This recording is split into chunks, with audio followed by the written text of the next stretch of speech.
Welcome to this week's edition of Coach Prep. Coach Don and I are here in the Cherokee Batting Range podcast studio getting ready to record episode number 172. We're going to talk about another one of those things that's just got my dander up a little bit. We're going to talk about the word adjustments. But before we do that, let's talk about our sponsors. First, the Anderson Bat Company. Everything Fast Pitch is very proud to have Anderson Bat Company as our presenting sponsor. Anderson Bat Company is using the latest and greatest bat technology to corner the market in the fast pitch world. They have the -9 Rocket Tech, the -10 Carbon, and the -11 Carbon Light. Anderson Bat Company is using this technology to put a high-performing bat in the hands of hitters that really know the difference between a good bat and a great bat. We're also working with Anderson to provide a discount for all of our listeners. Go to the Anderson Bat Company website and order your bats. Use the EFP20 discount, which is for everything fast pitch, and you'll get a 20% discount. And make sure you take advantage of that EFP20 discount. It's a great way for you to help support everything fast pitch and get a great savings on something you should already be buying. The gloves are coming out soon, and Anderson's going to really be kicking butt. So make sure you take advantage of that EFP20 discount. I was going to say, Tori, that works for baseball, for slow pitch, for obviously all our fast pitch products. Absolutely. And also go to patreon.com/everythingfastpitch. I want to say thank you very much to Doug Everman and Matt Stacy. They are our two newest patrons. We are desperately searching for and hoping that more of you will become patrons. We definitely need the help. It's $5, $10, or $20 a month. Go to patreon.com/everythingfastpitch. Take you through the steps and we'll get you signed up. And we certainly do need the support. We want to keep the podcast alive and kicking. And the best way for that to happen is for you to become a patron if you can. Patrons are the only reason that we're still working the podcast. Right. No, yeah. And we've talked about this at length, but it's certainly worth reminding everybody. About 7-8 months ago, we made the first real call to arms that we were about ready to close the doors on this operation. And since then, we've added quite a few patrons. But the reality of it is we're still operating in the red every month. I mean, there's just no nice way to say it. Now, the number in the red has gone from a ridiculous amount that we were losing every month to a more manageable amount. But, if we can get another bunch of people to come on board as patrons, if everybody can kick in a little bit, we can keep this thing going forever. And I'm not going to get rich doing this thing unless we get lucky enough that someday Wilson or Nike or somebody goes, hey, those guys are geniuses. We're going to buy their podcast. Doesn't happen. We got a ways to go. Yeah. But the only reason is patrons are making it happen. Right. The patrons are the reason that we're still in business. We do appreciate you very much. All of you that have been with us for a long time and supporting us financially for a long time. You're the real rock stars. But again, we want to say thank you to Doug and Matt for coming on board. So Don, one of the things that I've grown weary of, and I think I've been guilty of this at different times in my coaching career as well, but it's something that I hear every single time I go to the ballpark, that I'll see a coach and or parent or both in a very exasperated, very frustrated, very angry, obviously disappointed tone of voice saying, would you make an adjustment up there? Right. Make an adjustment.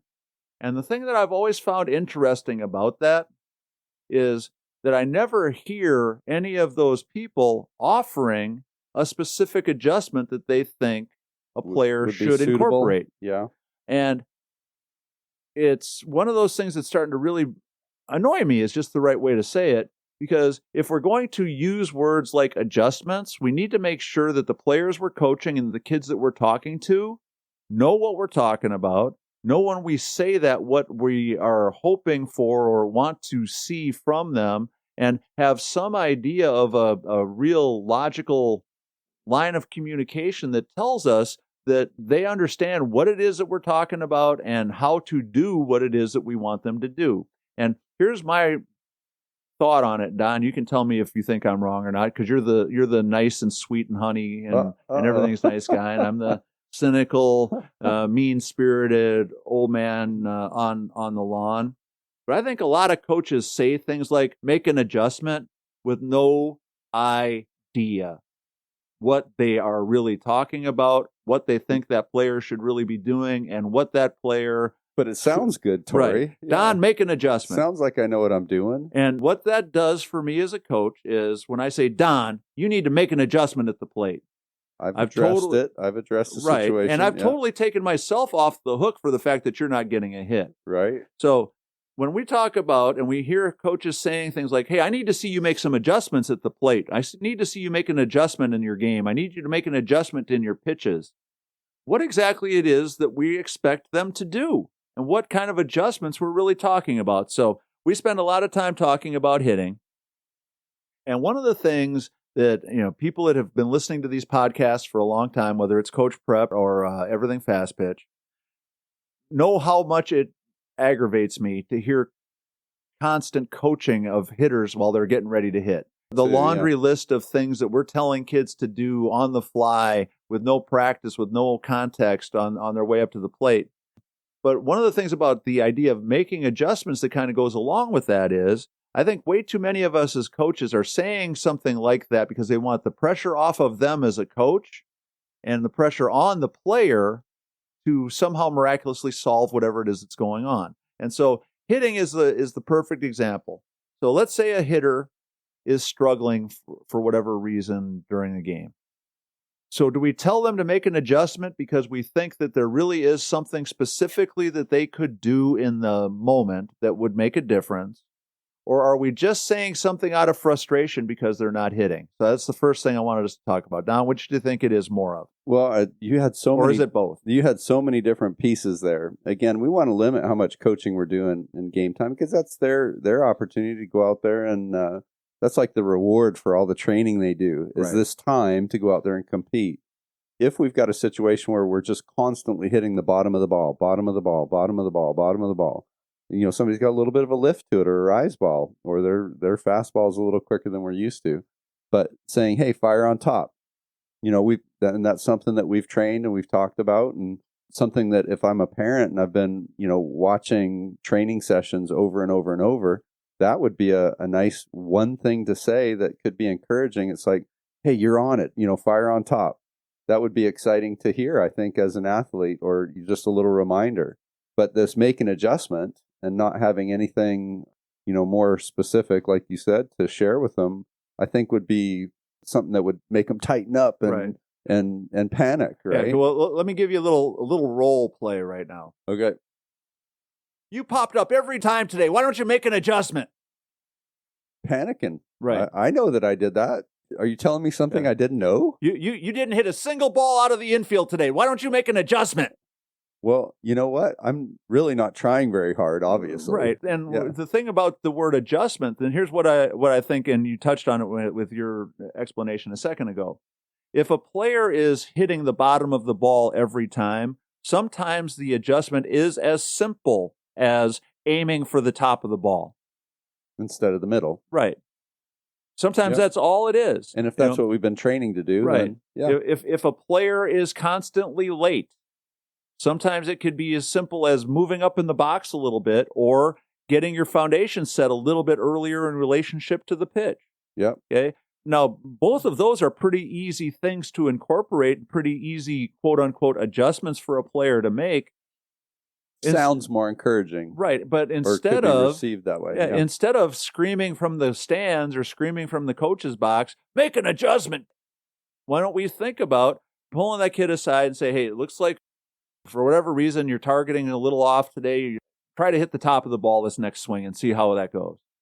Sure. Yeah. Or maybe not even a loud vocal hollering that makes everybody take note. Right. Well, perfect world would be that we've got some sort of a system in place that we've practiced enough and worked together enough that they're doing that. Right. That after that at bat, you just hit a pop up to the shortstop for the third time today. On the way back to the dugout, I put my arm on your shoulder and say, hey, Don, looks like your targeting's off a little bit today. Aim for the top of the ball next time and see what happens.